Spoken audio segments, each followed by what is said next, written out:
part of the Press Play Podcast Network.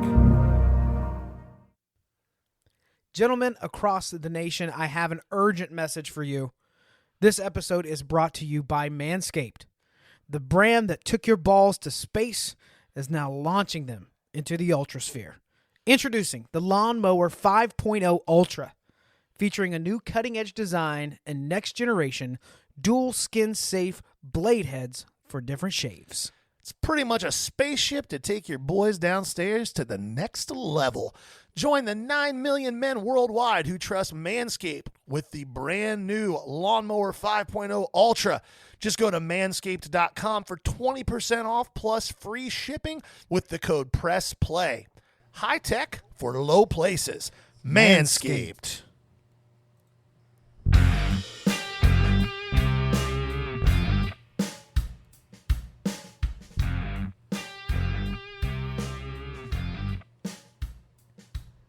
No song today. I'm just all about business. This is the Ball Card Show, the esports podcast. For the Esports Collector, I'm Jason Otero. I'm Gary LeMaster. And as always, we are brought to you by Press Play Podcast Network. There we go. I thought I would remove all the fun because that's how you like it. It's not so much that I want you to remove the fun. If we can't hum Chicago and sing it, what are we doing here? So many better things.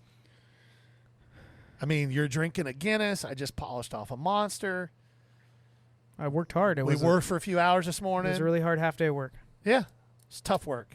But here we are, and we were back, and we're ready to bring you some more content for your ear holes, all connected to the hobby of sports card collecting. At least tangentially, sure. All I heard was genitally. What was the full word? Tangentially. Tangentially. Would you give me the origin of that word? I have no idea what the origin Could you use of the it in word a is. sentence? Yes, I can definitely use it in a sentence. All right, use Would you like me to? Yeah. When we have a discussion about things, they can sometimes just be tangentially related to the sports card hobby. Can you find a way of using it in a sentence where it explains what the word is a little better? It does. That does. Okay. It literally just means that it's kind of next to it. Can you spell it for me? Yeah, Tangentit. Janet A-L-Y. Had to think about it. That's what they do when you misspell spelling bee. Oh, okay. I used to I've get it never wrong been to a and spelling sit bee or and watched a roast it, spelling yeah. bee, so I don't think you spelled that right. I remember in 8th grade, we did like a spelling bee thing in class, and I remember distinctly that they gave me the word kernel. Which, what evil person puts that on a kid's spelling? Here's where it really was, and it pissed me off, and I'm sure you can imagine me in this situation. I arrogantly did not ask for it to be used in a sentence, and I went Kernel, kernel, as in like a kernel of corn. And they were like, no, that's not right. And I was like, well, sorry. Oops, shouldn't have said that. That's the first time I've dropped an F-bomb in months. But no, I did spell it right. Ladies and gentlemen, that's the first time that's ever happened on this show. I don't think it's the first time it's ever happened. No, it is. Is it? Yeah, and I've been waiting for 3 years to use the explicit content button on publishing tools.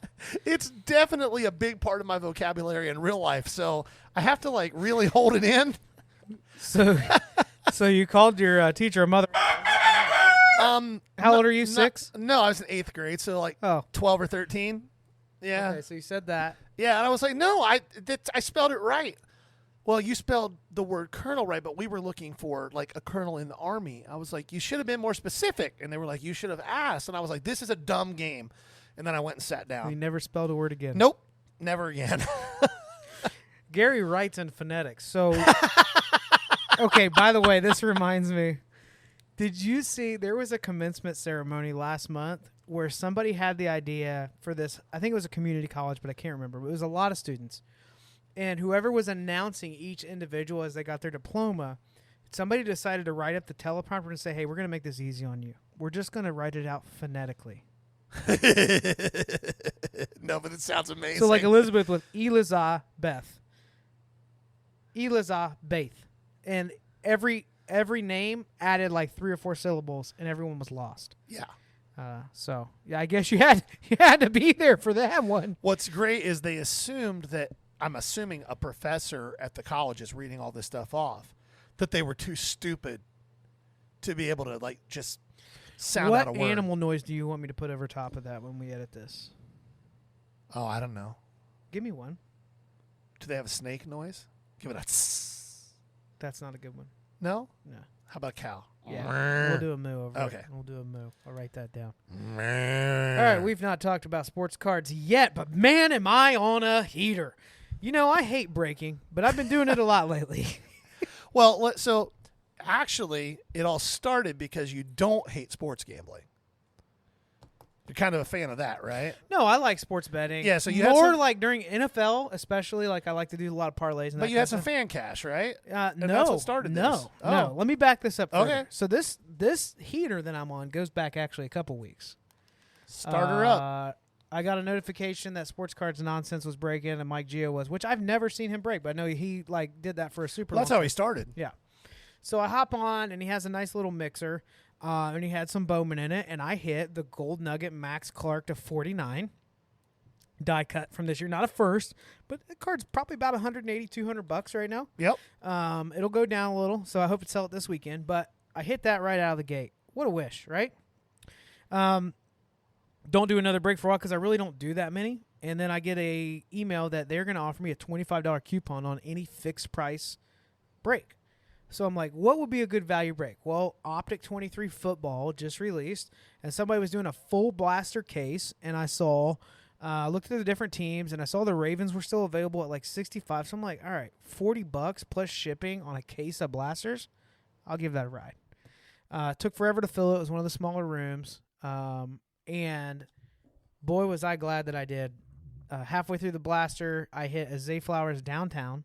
Looks very clean on camera. That's what they all say. They had a reward. If you hit a downtown in this break, you get a free blaster. So after I hit that and the case is done running, which I had several other, Zay Flower base, the Velocity rookies and all that, they opened another blaster and I hit a CJ Stroud silver. Well, yeah. Well, you got that blaster because you hit the Zay Flowers, right? Yeah, that's what I just said while you were texting. Sorry. It's okay. Okay. It's all right. All right. Instructions, listening is not, you know what I mean? It's just, Do we really need to dial back? Because the exact same thing happened the other way last week. well, let's not keep, Okay. I keep no record of wrongs for you. Okay. I didn't know you were harboring these feelings against me. So anyway, I hit the CJ Stroud, and I'm like, this has been great. Well, then they say, well, now that you spent money on a break, because it's over 50, you get to spin a wheel. And then I hit a 2021 Optic blaster that they're shipping to me for football. It's just the heat has not stopped yet. And you were in $15 of your own money for all of this. Well, including no. Not I the was Max in 40. Clark. I was in 40. Well, you had $25 of It credit, was 65 though, right? for the spot. Oh, okay. So I got it for Okay, 40, for gotcha. 45. And then Mike Gio's break was probably another 30 or $40. So like I'm $80 in. To $700 worth of cards, $800 worth of Raw, cards. yeah. And if those downtowns or the CJ grades, those can be monsters. So, I mean, this is great. I don't recommend breaking. It doesn't go this way.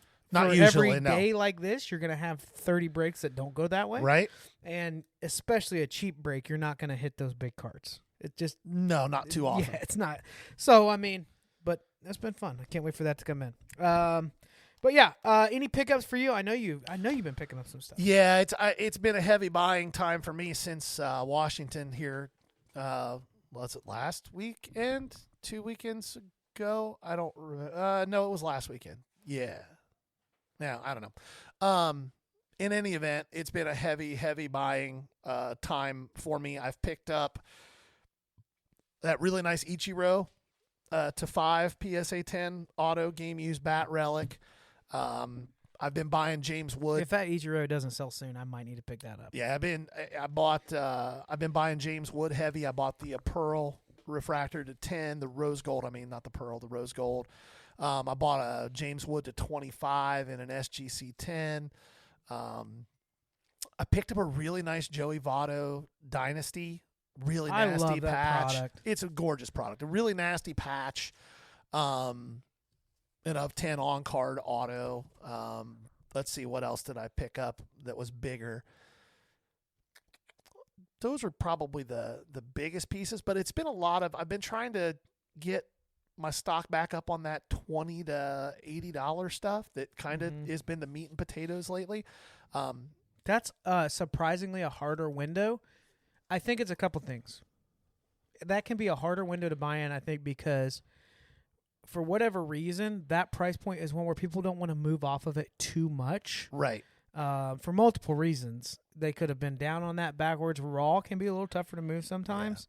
And then it feels like once you get over 100 and you put a lot together, and now you're talking about a $500 purchase, people are like, okay, I got some more wiggle Well, room it's here. like, so there's a shop, and I'm not going to give the name of it because it's kind of my little honey hole, and it's local here, and they do not specialize in sports cards. They specialize in gaming cards. But they have some value boxes, and they don't have a clue. They just stick the stuff in there that people don't pay for when they do breaks. And I bought a nice little stack there yesterday for $40, and it tagged out at almost $170. Really nasty Jamar Chase second year 3-color patch to $49, a nice big chunky patch. A Dan Marino triple game used relic numbered to $60 out of Spectra. You're not talking about that? I just did. But like that should have been a text. Hey, you want this? I got that in that lot. Oh, a Haloti Nada rookie ticket, hollow on card auto. Some stuff like that. No huge cards, but like the Chase is like a $40 card by itself. The Marino comps at $25 to $30. The Haloti Nada is a $25 to $30 card, and a bunch of like $5 to $15. I did get one card for you in that lot. I'm getting that Marino. It's for sure. Well, I got you an Aquino. Oh, did you? It's numbered to 25. Don't smile that hard. It's numbered to 25. It's a rookie. It's from Absolute. It's not a big card at all, but it's a nasty dual. It's 2 patch windows, and it's 3-color, chunky, just really cool All right. patch. Maybe that is a good lane. Maybe I double down now that he's dirt cheap and just get all the filthy Aquino stuff because he's building a dynasty with Trevor Bauer down in Mexico. He's on the same team with him. Oh, I thought Aquino was in Japan still. No, he's on the Mexico team. Okay. Yeah. So they're just slugging at high altitude. Trevor Bauer's definitely slugging. That was a good joke. That was a solid joke. No, it's too far. That's 2. That will definitely have to get edited out. That would get us in trouble with the network too. I have to write down the timestamp on that one. All right, strike 3. We end early. Okay? All right. Yeah, your pickups. I just went through mine. What do you got? I didn't. At first, I was going to buy a bunch of it in that same range, and instead, I decided to just buy a few nice slabs. I didn't need a ton of inventory going into this because I bought several on the last day of the PA show. So I went into Father, Son, and Pal, which is my favorite local LCS, local SES, local card shop. And they had some higher grade vintage, which I think moves well, and it's at a decent price point, and then a card I just couldn't pass up. First off, 56 tops Hank Aaron Grayback in a 2.5. It actually presents a little better than a 2.5, I think, but that top right edge is a little warm. Color on the back is really good, too, which helps it. So with a Hank Aaron there, 58 tops, the All-Star selection. So these cards are notorious for having creases and lines all across them horizontally. But I found a Ted Williams in a 6, and it actually looks really good. Usually these are super beat up because I think this is a set where it was so clear that this was a good insert card that this one ended up in every kid's pocket. Right. Bicycle spokes. They were getting traded back and forth. So a lot of those are really beat up. So a 6 is actually a pretty decent grade on that. And then this card that I'm holding right now is probably my favorite, a 64 Yogi Berra and a PSA 7. I mean, what a close-up shot of him. Yeah, he is old right there. Yep, 64. Really, really cool card. What was his last year playing? 66? Well, he's a manager on Oh, this he's a card. manager there. Yeah. So, okay, I was going to say that's why. He looked old right there. Yep. He's had a few miles under the wheel, but yeah, really cool card. So picked up those, added several. I mean, opened some Bowman blasters, added some. It messed with my head that he was a manager there because he's got a bat over his shoulder. Yeah, it's tricky. Yeah, it's tricky. But a high grade 7 on that set is good. That's a good number for people collecting that set and upgrading. Speaking of that, I was listening to, I'm going to screw it up, but this guy, probably my favorite YouTube content, baseball collector, investor, trader. You know who I'm talking about in that order? No. Okay, this guy's OG. He's been doing this I do know who you're talking about because he is milquetoast. He is just like boring to listen to, but he gives you good information. I don't get bored, but yes, it is. Buckle up He's and like take in notes. his garage, kind of shaggy hair, tall, skinny guy. Yep. So he was talking about sets that surprisingly you get paid out for low grade on. And he was just pulling up, and he pulls up numbers. It's never here's what I think might happen, like the modern hype stuff. It's here's what is happening. Here are the numbers to show it. Right. But he was showing that there is right now, which this will probably be now that video's out in a month or two, this may not be the case, but there was a huge play on low-grade upper deck Griffies because people are doing rainbows of all the grades. Yeah. And so in some situations, you have like a 2.5, but there's only 5 2.5s out there. Right. So he was saying there are people that want 1, 2, 3, 4, 5, 6, 7, 8, 9, 10. There are people that want 1, 1.5, 2, 2.5, all of them. And whenever it pops, some of those were selling for $200, $300, $400 because it was rare. So I thought that was a really interesting take. We forget that on the collectors because most of the time, people like you and me that are selling and dealing a lot are thinking about who's buying it, who's usually a flipper and investor. It's not always. We have our handful of Well, that's collectors. what we talked about last week. About 25% of people who come to your table to show are actual collectors. And I think a key for you being a little bit like market proof, if you will, is buying what collectors want. Not just flippers. I know that sounds generic, but there's a little more to it. Yep. But I thought that was a really interesting take that in some cases a low grade on something that collectible, which made me wonder, like, let's just do this now. I hadn't spent that much time on it. What other iconic cards could pull that? And, well, we could start with baseball, but like I think of like maybe the Trout rookie would be one I could see people doing that with. I mean, the Mantle rookie, but that would be so expensive. By the time it was all said and done, you'd be $30 million in. Yeah, you could see it with Trout, with Griffey. Especially I'm thinking like junk wax to now. Who would those players be? Because that's probably a decent hustle for somebody. Well, so who are the guys that have like hyper collectors? Pujols would be one. Pujols, Ichiro. I would say Ichiro, Ken Griffey Jr. Jeter probably be a good one on that. Jeter would be a good one on that with like his upper deck foil, his SP 93 SP. But again, that's going to be one because a 10 in that goes for $8,000. You don't need the 10. You're not collecting the rainbow. You just need to know that somebody's out there doing it. So the play is you look up a player and see what did a 2 sell for, what did a 1 sell for. Cards that you would assume that it wasn't worth it might be. The problem is, and this is where it gets tricky, you're not going to get too many opportunities to buy those. So you're going to buy raw and hope. And then it becomes, if it's too nice and I want a 2 on it, how do I screw it up? Dang it, it's a 6. How do I put a small crease in it somewhere that gets it to that point? So maybe it's make sure that it's an iconic enough player that raw you can at least get something back out of it. Like a Griffey, a low grade. I could see people doing it with like a Rose rookie, with bench. Even like Frank Robinson's a guy that you and I were talking about this last week. How big of a fan base he has. Yeah. So, and I think people forget how good Frank Robinson was. I mean, dude hit 560 home runs. Yeah. A monster. Yeah. I watched the HBO film Willie Mays documentary the other day.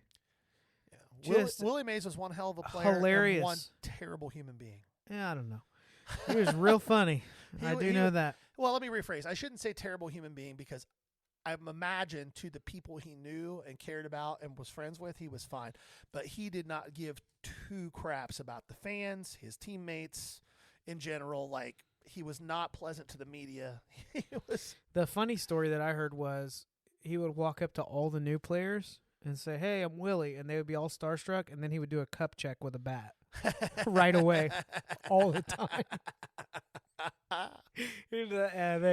Was it Cepeda that was saying he would always do that, and he knew I was in the outfield. Yeah, I don't think he was like Zach Greinke level jerk, but I don't think he was a long ways off. Well, he wasn't Albert Bell interesting level. Conversation was when he had the Mets contract, and they were trying to get him to play more baseball, and he wasn't too sure he wanted to, but he liked the idea of maybe going back to New York, maybe. He had a conversation with ownership and just said, "Hey, here's the new contract." She said, "Just put in it whatever you want. We want you out here." And it was, I just needed to say I can do whatever whenever I want it. Yeah. And I was like, that's really interesting. That sounds a lot less about money and more about. Yeah, it was. And at a certain point in somebody's career like that, it's like, yeah, I don't feel like playing today, so I'm not going to.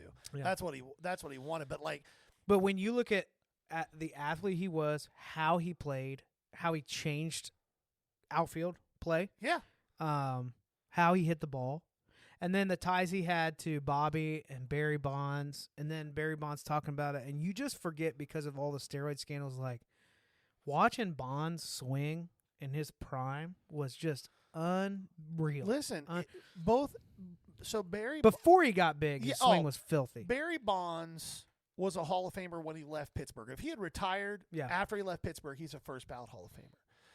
Here's the real one that I don't think a lot of people really get. His dad is borderline. Yeah. I think there are guys in the Hall who don't have the stats his dad did. Mm-hmm. Not even close. This was an interesting part of, and if you guys have seen this, I'm just regurgitating, but I thought it was really interesting. When he went to San Francisco, Willie wanted him to have his number as his godfather. Yeah. Okay. It was going to happen. The MLB said, we can't start doing this because this is just like, once it's retired, it's got to be retired. Yeah. So he was like, Willie said, well, have you ever thought about your dad's jersey? And he was like, I guess I could. It's like, that's kind of a shot to dad. Like, it's a tribute, but I was expecting like a little different. So yeah, that was a little funny with that. But yeah, there's a play on some low grade, even junk wax era. If it's a super collectible player, that's kind of a rainbow build. When we say rainbow, we just mean somebody wants the full collection of grades. Whether it's grades or all the different parallels and raw. Yeah, 1 of 1, of 2, of 5. Yeah. Of 10, of 25, of 50. So if you go to Junk Wax, it's just, I want their rookie card. There weren't a bunch of parallels. There weren't a bunch of numbered cards. You're just trying to get all the different grades on it. Right. Anyway, so you and I have some shows coming up this week. Today is May 17th, so May 18th. We will be both at a show, but we will be at a different one. Yeah, it's weird. All by myself. There it was. There it was. Don't want to be. I'm not playing He this thought game. about it. I did. He thought about it. He thought about it. Yeah, you're going to be in Newark. Yes, Licking County And Sports Card Show. I'm going to be in Plain Grab a City. centerpiece. Yeah, I'm going to be in Plain City. Yep, we'll see what happens. We'll be about an hour and a half from each other. Yeah. We'll see who does better. I don't know. Yeah. This show I'm going to is about 80 tables. They've outgrown the last space, maybe closer to 100. Same Yours where is about I'm the same. at. So, Yeah. and it's weird, man. In the Columbus area, there's so many new shows popping up that as a dealer, you really have to decide who's promoting this, where's the foot traffic, where am I likely to find the best and sell the best stuff. It's not easy because it's a small community too. Yeah. But you got to do what you got to do. But yeah, we'll both be out for that. As far as releases go, obviously we've been talking about Bowman. It's been out. We've seen some cool stuff hit. I still, my biggest surprise is that those retro fractors for Pete Rose are redemption. Have you seen any other monsters come out of there yet? Yeah, the 1 of 1 LE Spotlight got hit in a blaster the other day. The Jordan Lawler got hit. The fact that came out of a blaster is awesome. Yeah. I love that. The Jordan Lawler came out of a blaster too. Interesting. Let's see what other big boys have been hit. The Walker Jenkins is out. There's been 2 or 3 other big boys that have been hit already. So, it just goes to show how hyped people are for Bowman when it comes out, because breakers are doing nothing but breaking cases of it all day long, like just case after case after case. So. You and I were talking about a play you can make if you're a dealer and you have like low end boxes and you do a lot of buy that. the paper and case breaks. Yeah, you can buy case breaks and say I want all the paper, and a lot of those you'll get paper first. You're getting like all the paper first. Dylan Cruz. Those are $3-4 bucks. $3 to $5 right now. Same thing with Walker Jenkins. I threw a bunch of them in my, which I'm actually doing that this show, by the way. The $1 box is staying at home. Really? $2 box is it, and I went through the $2 box and really cleared out anything that I didn't think was at least a $3 card. I'm doing the opposite. I'm taking all my $2 and $1, but everything's a buck, and I'm going to just stack the good stuff on the top. And if somebody's building a stack and they want to keep treasure hunting, we can move that box. They can go underneath, so I'm not taking up 4 spaces with it. But I'll be interested to see how that does. Low end has been a little bit weird. I lowered the price in the PA show. $2 stuff was a buck. I moved about 100 of those. But, I mean, I've still got 3 or 4 four-row boxes I want to move. So we'll see how that goes. But looking forward to the show tomorrow. Yeah, Optic football came this week. Yeah, it did. Yeah, I'm excited about that, Zay. I don't know what the price point on Hobby is because I just don't rip much football stuff. It's going to be high with CJ in there. I bought 4 blasters. I caught a Meyer restock last week, and I bought 4 blasters. They were trash. It's not a bad rookie class. No, it's not that it's a bad rookie class. It's better than 22, right?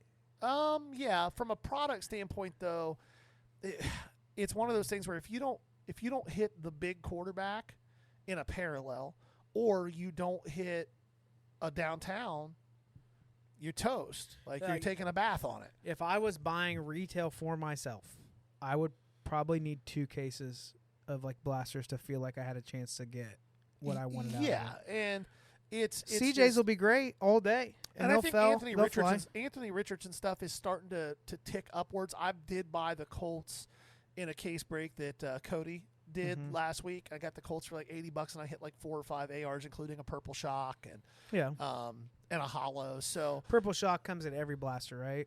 Yeah. You get a couple of them in each of them, yeah. So not going to be the biggest parallel. They do have some like sparkle SPs, but they're not numbered out of retail. But there's going to be 100 different variations of hobby. Right. I get lost in it. This is this no huddle, blah, blah, blah, blah, blah, blah, blah, blah, blah. But to the rainbow buyer, it matters. Yep. So, but that's the only other like major release since last week. Yeah. Okay. Another little housekeeping note in the hobby: the Golden eBay deal was finalized. So Ken Golden did a video about that, just saying that was entertaining. Oh, it was so entertaining, and he was so excited, but he kept his hands folded through the whole conversation. I can't watch the man talk for more than 90 seconds without the overwhelming desire to punch him in the face as hard But are as I you can. still going to watch the second season of Netflix? No, the first season was brutal. I liked watching him and the Paul boy just get murdered on Pokemon cards. I couldn't take him overinflating the value of things. It was like the worst parts of Pawn Stars just reversed. Yeah. It was awful. Yeah. I'll be watching it. I think it comes out next month. While I've got you fired up, you wanted to talk about this. Okay. I'm nervous. Okay. I will try my best not to go to the places you don't want me to go. Well, it's just, we talk about things, and sometimes the hobby intersects. Obviously, it intersects with culture. It intersects with politics. It intersects with pop culture, like, the Swift Kelsey stuff. So we're going to talk about something, but I want to start with the reason this conversation is coming up. And I may cut you off That's or fine. just poke the bear. I don't know which way we're going to go yet. But Harrison Butker, kicker for Kansas City, is in some hot water after a commencement speech, which by now you've all heard of this. There's people calling for his job. There's people supporting him. But a weird thing is happening in the hobby where all of a sudden people are very interested in collecting his stuff because of this controversy. I find that very interesting that a kicker's market is going up after he said some things that, well, I would just say that I found to be problematic at the very least. And some of the clips of the speech that they are highlighting as they're talking about this aren't as bad. And then you see the full picture of some of the things that were stated, and it's like, wow, that's a surprise. Now, caveat before we jump into this, this is a Catholic man at a Catholic university at a Catholic commencement speech. But even in those circles, a lot of things have changed in the last 30 years, even more so in the last 10. So he had some things to say, and we just are trying to figure out why these things he said that have created controversy are a reason for people to get really excited in the hobby to collect him. Is that fair? Did I set that up correctly? Yeah, I think so. Okay. You wanted me to just... I feel like this is like a Rottweiler that's just looking me in the eyes like, please say Sikkim, or a shepherd is just like, yell something German, I'll go rip their arm off. So here's the thing. Like you said, problematic is the delicate and correct way to say it. Now, I will preface what I'm getting ready to say with this. I believe with every ounce of my being that Harrison Butker had every right to get up and say the things he said. He has every right to say those things. Just like somebody on the other side of the spectrum has every right to get up and say what they want to say. But one of the things that's become a real issue in our society in general is that we have stopped understanding that our freedoms also come with responsibilities and consequences. You can say the things that he said, which were horrifyingly misogynistic and borderline insane to me, in my opinion. Of course, he wouldn't agree with that. And some of you listening may not agree with that. Some of you listening may be going, he said all the right things. That's your right to have that opinion. I don't agree with you. My issue with it right now in the hobby is that, and it's something I've noticed in the hobby forever. You see it in conversations on Facebook when people are buying and selling and talking about things. The first time somebody says something that someone doesn't agree with, 60% of the people are going to be, I bet you voted for Biden. There is a large portion of this hobby that are not only conservative, which I don't have any issue with conservatism. I would disagree that you don't have an issue with conservatism. No, I don't have an issue with conservatism. I have an issue with the bastardization of conservatism that has become the accepted version of conservatism. Anyway. And now those people are rabidly trying to buy Harrison Butker autos. Never heard of the guy. And everything else. He's a kicker. And they're not buying him because he's a great kicker that's going to be in the Hall of Fame and it's an investment thing. They're buying him because they, on some level, resonate with the things that he said. And the things that he said. Let me jump in. Hold on, because I want you to do that. I want you to jump in.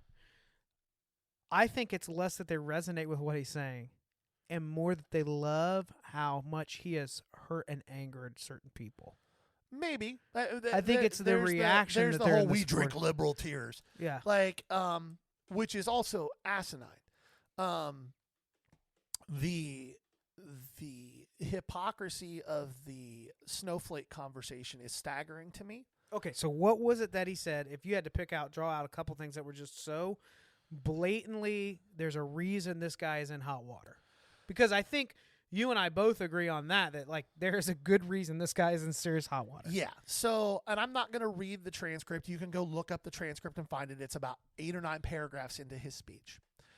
But he basically said to the women in attendance at this commencement ceremony who were graduating, in a nutshell, you guys have all been lied to. You should not be worried about your careers and promotions and using this degree that you just earned. You should be making babies and staying at home because that's the only time you're going to be fulfilled as a woman. You should ask my wife. She would be the first to tell you that she didn't live her life and feel fulfilled until she leaned into her role as a homemaker. I'll tell you this right now. If my wife was getting paid over $1 million a year to kick a football, I would be very fulfilled in my life as a homemaker. Right. Well, and so here's the two issues that I have. That right there is the biggest one. You're saying this as someone who is in the 1/10 of 1%, who is able to live life at a very high level with one income. It's a different game, yeah. Yes. Secondly, and here's the real hypocrisy of it.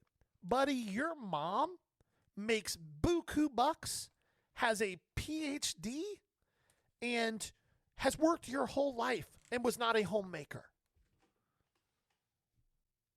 What?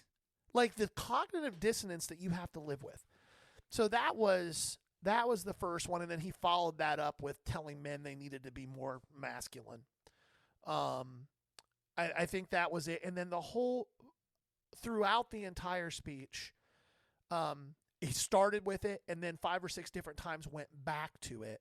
We got treated to the full buffet of Aaron Rodgers conspiracy theory COVID bullshit. Wow. It was time mark that one. Right? It was just 37. The whole thing was just mind blowing to me. And here's the part that blows my mind. He didn't have this as like a private conversation with a few people at his house over beer sharing an opinion. This dude got up on a stage with cameras and read this thing off. He knew it was going to be like that. And he's a kicker. He ain't Patrick Mahomes. The Chiefs can replace him tomorrow. And you and I had this conversation when we were prepping for the podcast. I don't think that people should automatically lose their jobs when they voice an opinion that is not popular. Mm-hmm. Like, I don't think that's the case. And I do agree with something that you said, which is if someone on the other side of the spectrum had got up and said things from that side of the spectrum, there would not be as much pushback, which is also BS. Like we should be consistent in how we approach things, whether it's one side or the other.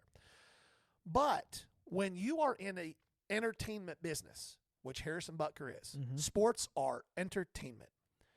And the way that the entertainment makes money for the owner of the entertainment, aka the NFL and the team owner, the Hunt family, Clark Hunt, is by appealing to as many fans as humanly possible.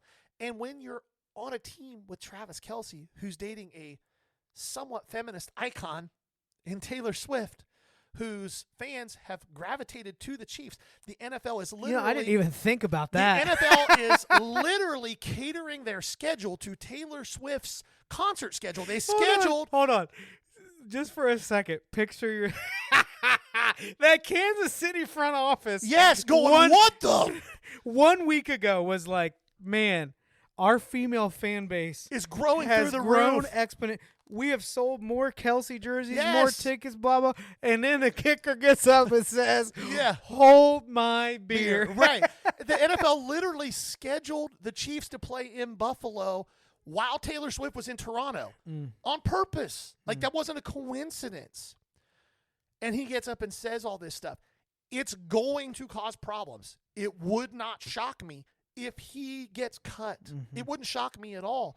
And as much as he has a right to get up and say what he wants to say, the Chiefs also have a right to say, hey, see you, buddy. Yeah. You had every right to say that. You're not going to have face. And I think as a society, we have this mistaken idea that because there are no legal ramifications for freedom of speech, that there are no ramifications for freedom of speech. There are absolutely ramifications when you speak. They may not be legal. You can't be prosecuted in a court of law for saying something that somebody doesn't like. But you might lose friends. You might lose family. You might lose a job. There's lots of things that can happen to you. Is there any piece of this where it's just the common sense of like, clearly this guy is out of touch? Is that not enough for people to be like, that guy's a moron?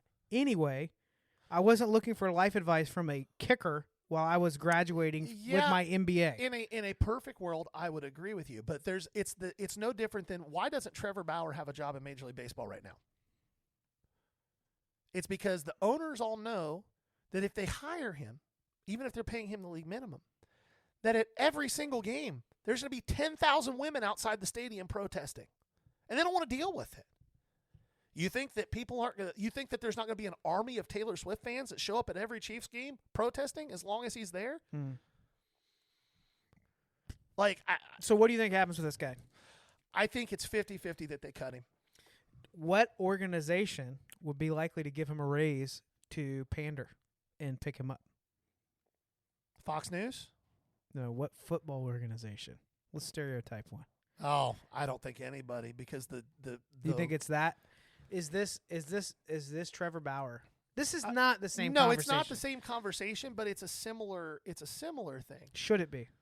I think that in a perfect world, no, but we don't live in a perfect world. And again, when you are in the business of entertaining people, when you are in front of people, when you are a public figure, you have to decide how you are going to publicly present yourself.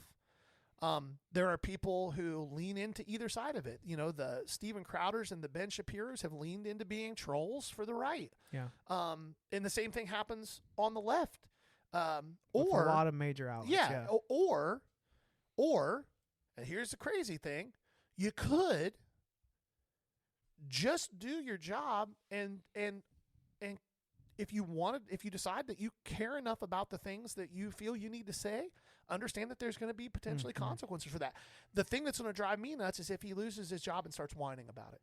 That's what's going to piss me off even more. Like, the things he said were horrifying to me. Like, I couldn't imagine. I have a 26-year-old daughter, soon to be 27.